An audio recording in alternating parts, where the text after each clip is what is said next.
Class 12 का continuity अर्थात सततता पढ़ाने जा रहे हैं, जो चैप्टर 5 के एक्सरसाइज 5.1 में से शुरुआत है। इस चैप्टर में को स्टार्ट करने से, इस एक्सरसाइज 5.1 को शुरुआत करने से पहले हमें सततता के बारे में कुछ जान लेना चाहिए। क्या जरूरी है इसको करने, सततता ज्ञात करने के लिए हमें क्या आवश्यक है, नितांत आवश्यक क्या है। तो सततता ज्ञात करने के लिए सबसे पहले हमें सीमा अर्थात लिमिट ज्ञात करने का तरीका होना चाहिए, और यह लिमिट ज्ञात करना हम लोग क्लास 11th में पढ़ चुके हैं। फिर भी हम लिमिट के बारे में कुछ आप लोगों के सामने रख रहे हैं, आप लोग ध्यान दीजिए। जैसे लिमिट, किसी चीज की लिमिट निकालने से पहले, जैसे ये चीज है, ये एक बहुपद है, x की पावर 5 माइनस 2 की पावर 5 बटे में x माइनस 2। हम देखते क्या हैं कि यदि लिमिट x टेंस टू 2 है, अर्थात टेंस का मतलब होता है अग्रसर होना। यदि x टेंस टू 2 है तो यहां पे यदि हम 2 रखेंगे तो यह 0 बटे 0 के रूप का आएगा, 0 बटे 0 का रूप का आएगा। देख सकते हैं आप लोग, x की जगह 2 रखिए, 2 की पावर 2, 2 की पावर 5 माइनस 2 की पावर 5 बटे में 2 माइनस 2, अर्थात ऊपर भी 0 नीचे भी 0, अर्थात 0 बटा 0। इसके लिए ये क्या है, यह एक अनिर्धार्य रूप है, और जब तक अनिर्धार्य रूप आता है तब तक हम लिमिट का मान नहीं रखते।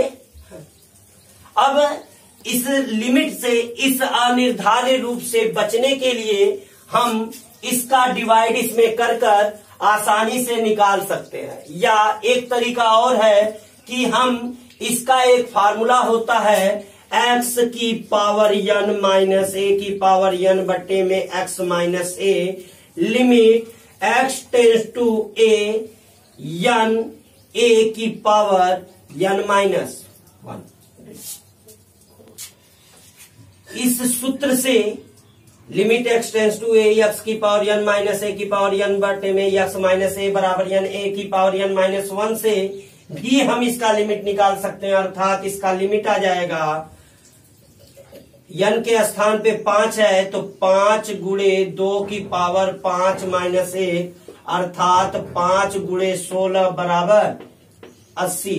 एक तरीका यह है कि इसका हम इसमें भाग देकर जो भागफल आए फिर हम उसमें 2 रखकर देखें। जब अनिर्धार्य रूप नहीं आएगा तब जाकर हम लिमिट रखेंगे, वरना लिमिट नहीं रखेंगे।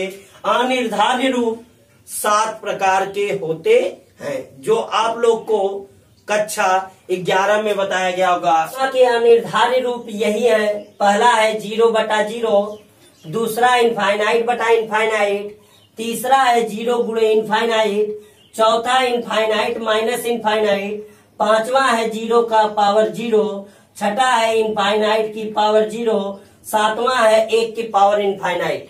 कुछ लोग सोचते हैं कि इनको इसमें कुछ चीजों के आंसर तुरंत हो जाने चाहिए, लोगों को यह लगता है, लेकिन यह अनिर्धार्य रूप में क्यों है इसके बारे में मैं अपनी कुछ राय रखता हूं।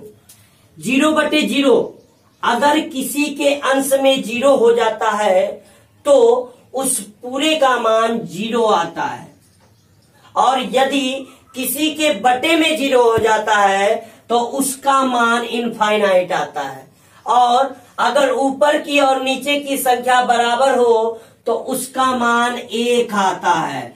अब बता सकते हैं आप लोग कि हम इन तीनों मानों में से इसके लिए कौन सा मान लें।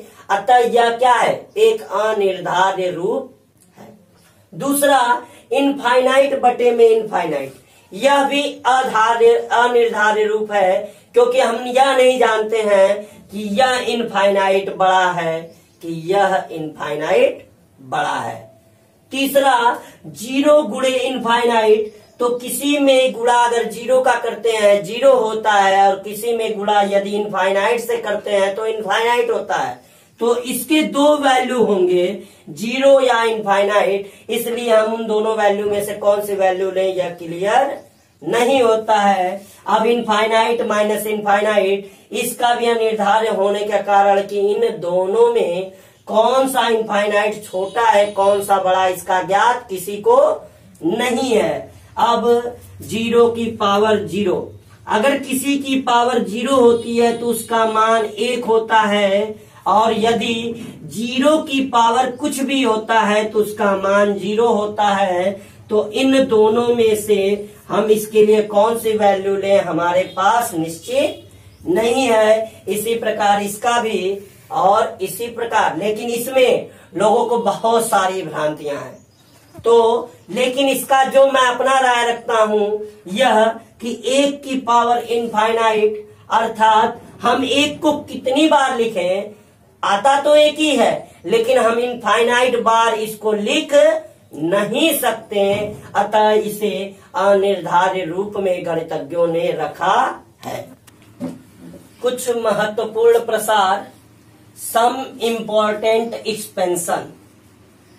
अब इसमें आप लोग देखिए, पहले द्विपद प्रमेय का है 1 प्लस यक्स की पावर n बराबर 1 plus n x plus n minus 1/2 factorial into x square plus n minus 1 n minus 2/3 factorial into x cube plus dot dot dot. दूसरा है चर घातांकी का e की पावर यक्स बराबर 1 plus x square by 2 factorial plus x cube by 3 factorial plus dot dot dot. इसी प्रकार तीसरा है e की पावर माइनस यक्स, जहां यहाँ पे e की पावर यक्स में पूरे में प्लस है, यहाँ पहला प्लस दूसरा माइनस तीसरा प्लस चौथा माइनस, यानी विषम घात पे माइनस सम घात पे प्लस। अब कुछ लोग सोचेंगे यहाँ पे सम घात कैसे है, यहाँ सम घात नहीं है लेकिन यक्स की 0 घात है, अतः यहाँ पे क्या होगा प्लस, पहला प्लस माइनस प्लस माइनस।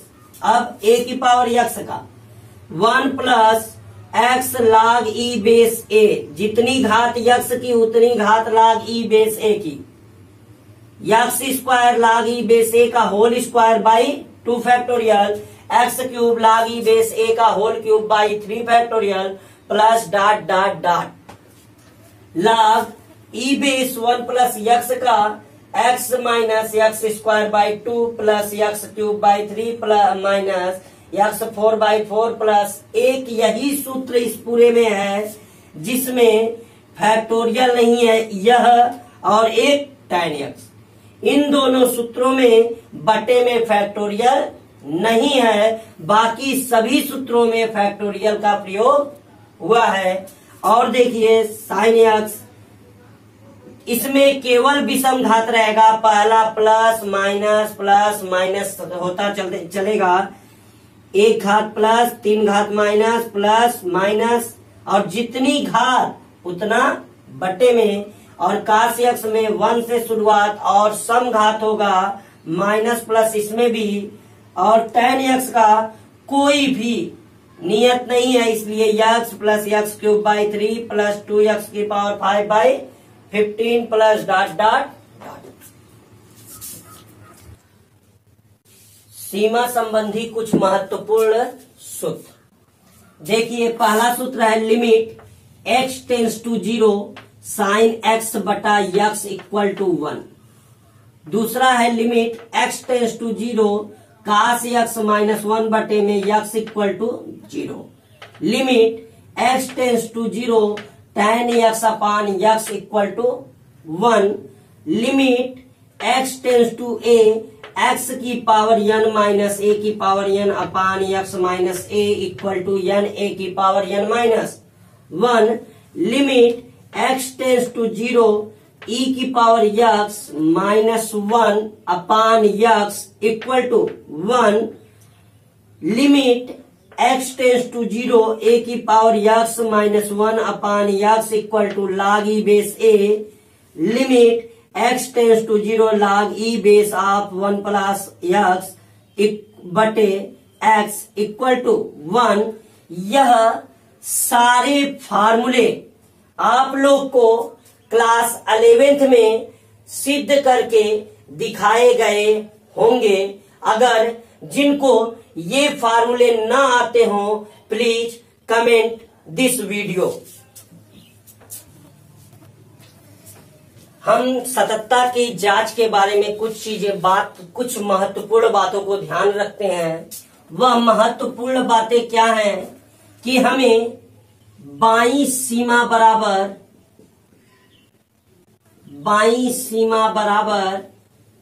दाईं सीमा और स्वयं पर उस फलन का मान यानी f ऑफ a, अर्थात बाईं सीमा से लेफ्ट लिमिट और राइट लिमिट इक्वल टू स्वयं पर। जैसे अगर हमें किसी फलन की जांच x बराबर a पर करना है, फलन की सततता की जांच x बराबर a पर करना है, तो इसके लिए हम बाईं सीमा से आशय limit x tends to a minus f x equal to limit x tends to a plus f of x equal to f of a। यदि ये तीनों कंडीशन फुलफिल होती है तो वह फंक्शन अर्थात f ऑफ x सतत होता है। लेकिन यह हर सवालों में लगता नहीं है। बाईं सीमा दाईं सीमा उन सवालों में लगता है जिसमें हमें a से छोटा और a से बड़े का मान पता होता है, वरना जिसमें केवल एक फंक्शन दिया हो, फंक्शन में चेंजिंग न हो, तो हम केवल limit x tends to a of f x बराबर यदि f ऑफ a दिखा देंगे तब भी वह फलन सतत हो जाएगा। वह फलन क्या हो जाएगा? अभी कुछ लोगों को संदेह होगा कि ये किन किन जगहों पे लगेंगे। मेरे कहने का आशय यह है कि तात्पर्य मीनिंग क्या है मेरा कि यदि जैसे एक फंक्शन देता है x लेस देन 2 के लिए एफ एक्स बराबर एक x टेंस टू 2 के लिए साइन x ग्रेटर देन 2 के लिए cos x और x बराबर 0 के लिए 0, तो इस कंडीशन में यह लिमिट इस प्रकार से ही निकाली जाएगी, क्योंकि अगर हमने x बराबर 2 पर सततता की जांच किया, x बराबर 2 पर क्या किया? सततता की जांच, तो 2 से छोटा भी है, 2 से बड़ा भी है और 2 के बराबर भी है, अर्थात 2 के बराबर भी है, अर्थात क्या है ये? यह इन तीनों लिमिटों पर फुलफिल हो रहा है। लेकिन यदि केवल एफ एक्स बराबर एक फंक्शन दिया हो तो इन पर सततता की जांच न कर इस पर सततता की जांच करते हैं। यह हमारे लिए क्या होता है? इजी होता है। ग्राफ के द्वारा सततता की भी जांच होती है। ग्राफ के द्वारा सततता की जांच कैसे होती है? जैसे हमें एक फंक्शन दिया हो एफ एक्स बराबर x प्लस 1, जब हम इसका ग्राफ खींचेंगे तो हम क्या पाएंगे? ये x एक्सिस है, ये y एक्सिस है, और जब हम इसका ग्राफ खींचेंगे तो पहला तो x बराबर 0 रखते हैं तो एफ एक्स बराबर क्या आता है? 1। x बराबर -1 रखते हैं तो एफ एक्स बराबर क्या आता है? 0। और यक्स बराबर यदि 1 रखते हैं तो एफ एक्स बराबर क्या आता है, 2 आता है। अब जब हम इसकी रेखा खींचेंगे तो हम पाएंगे क्या, हम पाएंगे, देखिए कैसे खींचते हैं। पहले तो यक्स बराबर 0 -1 और 1 है, तो ये मूल बिंदु होता है। शायद क्लास 12 के बच्चों को सभी को पता होगा, ये ऑर्डिनेट होता है। ये क्या होता है, इसे कोऑर्डिनेट एक्सिस कहते हैं। यह एक्स एक्सिस होता है, ये वाई एक्सिस होता है, और इसे हम ओरिजिन अर्थात मूल बिंदु कहते हैं, अर्थात 0, 0। अब इसके इधर ऋणात्मक संख्या, इसके इधर धनात्मक संख्या, ये -1, ये +1, और एफ एक्स बराबर 1, 2 और 0, एफ एक्स बराबर 1, 2। अब हम जब ग्राफ खींचेंगे तो क्या मिलेगा, देखते हैं। 0 पर 1, तो 0 पर एफ एक्स 1, 0 पर एफ एक्स 1, फिर यक्स बराबर -1 पर एफ एक्स 0, ये एफ एक्स 0, और 1 पर 2, तो 1 पर 2 खींचने के लिए ग्राफ खींचते हैं। अब इससे होती हुई एक रेखा खींचते हैं। हम क्या पाते हैं, यह रेखा लगातार चलती रहती है। चल रही है कि नहीं चल रही है, क्या कहीं पर यह रेखा टूट रही है? आप लोग खुद करके देखिए, प्रत्येक ब्रेक मान पर यह रेखा एक सीधी रेखा में जाती रहेगी। इससे क्या पता लगता है कि यह रेखा कहीं भी अपने आप को तोड़ नहीं रही है, अर्थात यह लगातार जारी है, अर्थात यह सततता को क्या कर रही है, दिखा रही है। अतः हम कह सकते हैं कि जितने भी बहुपदीय फलन होते हैं वह क्या होते हैं, प्रत्येक वास्तविक संख्या पर सतत होते हैं। प्रत्येक वास्तविक संख्या पर क्या होते हैं, सतत होते हैं। तो ग्राफ के द्वारा जहां पे हमारा ग्राफ टूट जाएगा तो वहां पर उस बिंदु पर सततता नहीं होगा, बाकी बिंदुओं पर सततता होता है। जैसे tan x कहां पर टूटता है, जब हम tan x का ग्राफ बनाते हैं तो हम जानते हैं 0 पर 0 होता है, 45 पर 1 होता है, इन 90 पर इनफाइनाइट होता है, और इनफाइनाइट तक हम किसी रेखा को लेकर नहीं जा सकते। इनफाइनाइट मतलब हमें नहीं पता है कि ये कहां पर इनफाइनाइट होता है, इसलिए यह रेखा क्या होती है, 90 और -90 पर टूट जाती है। अतः हम कह सकते हैं कि tan x 90 के गुणज पर सतत नहीं होता है। इसके लिए आगे और बताया जाएगा। अब आप लोग के सामने एक प्रश्न हमने रखा है उदाहरण के तौर पर कि यक्स बराबर 1 पर एफ एक्स फलन है, एफ एक्स बराबर 2x + 3 के सातत्य की जांच कीजिए, कंटिन्यूटी की। वैसे तो एफ एक्स बराबर 2x + 3 एक बहुपदीय फलन है। यह एक क्या है, बहुपदीय फलन है। और मैंने अपने इस वीडियो में पहले ही बताया कि सभी बहुपदीय फलन प्रत्येक वास्तविक संख्या पर क्या होते हैं, सतत होते हैं। अतः ये एक क्या है, एक वास्तविक संख्या है, अतः यह एक पर क्या होगा, सतत होगा। एक तरीके से तो आप इस तरीके से लगा सकते हैं, इसको आपकी कोई बात गलत नहीं होगी, लेकिन यह केवल थ्योरी है। इसके अलावा आप सवाल को लगा सकते हैं। किस प्रकार देखते हैं, मैंने बताया कि यदि फंक्शन एक निश्चित संख्या हो, यहाँ पे फंक्शन क्या है, एक निश्चित संख्या है, तो हम इसका लिमिट निकालते हैं। तो लिमिट x टेंस टू किस बिंदु पर चेक करना है, 1 पर, तो x tends to 1 f x. अब x tends to 1 f x, तो लिमिट x टेंस टू 1 और एफ एक्स की जगह 2x+3। अब हम x की जगह 1 रखकर चेक करेंगे क्या अनिर्धार्य रूप आता है। तो हम रखकर देखते हैं।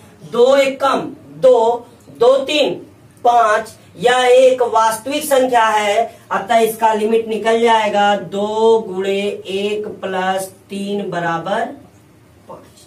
हमने लिमिट निकाल लिया। अब हम f(a) निकालेंगे। f(1) बराबर क्या हो जाएगा 2 गुणे 1 + 3 बराबर 5। चूंकि यह लिमिट और यह मान दोनों क्या है, सेम है, अतः क्या कह सकते हैं हम, लिखेंगे समीकरण 1 वह समीकरण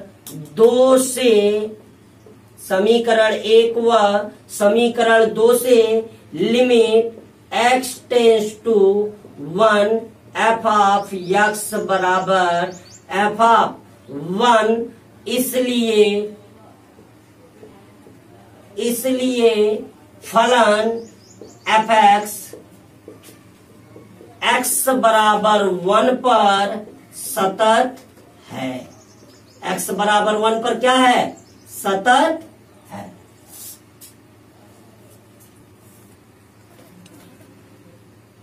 इसे मॉड ऑफ x कहते हैं। कुछ संख्याओं के बारे में हम जानकारी देते हैं, चिन्हों के बारे में कि यह होता क्या है। यह मॉड ऑफ x कहलाता है। यदि कोई फंक्शन f(x) बराबर मॉड x है, तो इस फंक्शन को हम इस प्रकार लिख सकते हैं। इसका मतलब होता है कि यदि x का मान निगेटिव भी है तब भी बाहर निकलकर f(x) पॉजिटिव होता है, और यदि पॉजिटिव भी है तब भी f(x) बाहर निकलकर पॉजिटिव होता है। तो लेकिन हमारा मेन मकसद x का मान यदि 0 से छोटा है, x का मान यदि 0 से छोटा है तो -x, और x का मान यदि 0 से बड़ा या बराबर है तो +x। x का मान यदि 0 से बड़ा या बराबर है तो +x। अब इस कंडीशन में यदि हम ग्राफ बनाएं तो किस स्थान पर इसका मान सतत नहीं होगा, देखते हैं। हमने ग्राफ बनाने के लिए एक संख्या बना ली। जब हमने एक x एक्सिस बना लिया, एक f(x) एक्सिस बना लिया, आप ग्राफ बनाते समय जरूर जो बंटवारा करें, जो डिस्ट्रीब्यूट करें 1 सेंटीमीटर पर, वो पैमाना स्केल जरूर दिखा दें और इसे ग्राफ पेपर पर बनाने की कोशिश करें। जितना सही चिन्हों का और बंटवारा होगा, डिस्ट्रीब्यूशन होगा, उतना ही सही इसका ग्राफ बनेगा। तो हम देखते हैं प्रत्येक जगह तो f(x) पॉजिटिव होगा, इसलिए इस f(x) के निगेटिव होने के कोई भी चांसेस नहीं है, अतः हमें नीचे के पार्ट से कोई भी मतलब नहीं है। अब हम देखते हैं जब x को 0 से बड़ा रखते हैं या 0 के बराबर रखते हैं, जब 0 के बराबर तो x भी क्या हो जाएगा, पॉजिटिव। 0 के बराबर तो 0 ही होगा।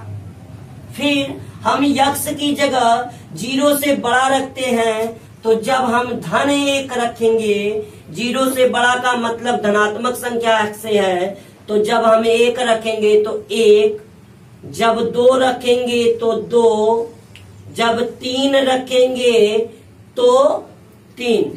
अभी तो हमारी पॉजिटिव संख्याएं यानी 0 से बड़ी संख्याएं रखी गई हैं। इस प्रकार ये 0, ये 1 1, ये 2 2, ये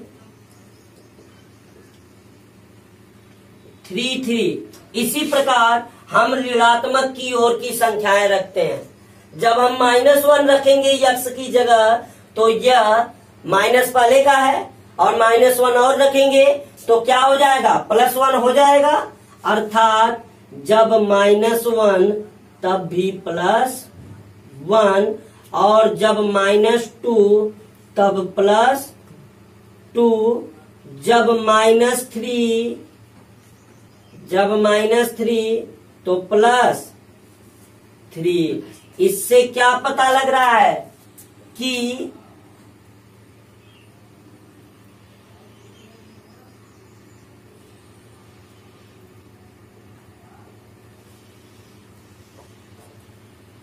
क्या ये यक्ष के किसी मान पर इसका कोई मान टूट रहा है या लगातार ग्राफ चल रहा है, नहीं चल रहा है?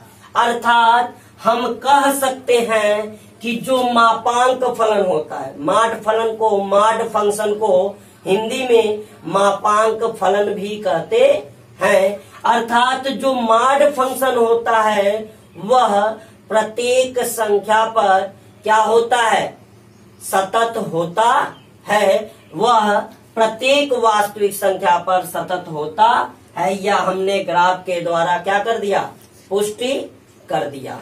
That's all.